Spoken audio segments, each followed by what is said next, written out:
ne se contredisent pas, mais ils se complètent, comme nous allons le voir tout à l'heure. Est-ce que Jésus-Christ lui-même qui avait porté la croix, ou c'est quelqu'un d'autre qui l'avait fait à sa place? La parole de Dieu va nous donner la réponse. La plupart d'entre nous connaissons l'enseignement généralement accepté que Jésus fut amené devant Pilate, qui plus tard le fit battre de verge.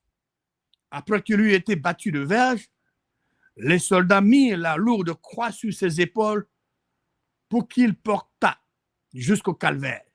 On voit ce film, les gens pleurent parce qu'ils voient Jésus-Christ tomber, donc parce qu'à cause du poids de la croix.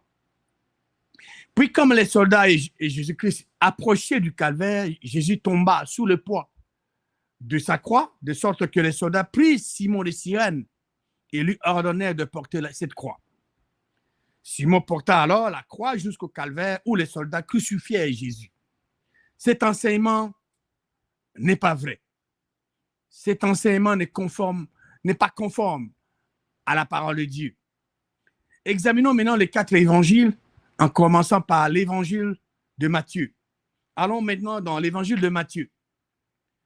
Reprenons le récit alors que Jésus était dans la salle de justice de Pilate, le prétoire.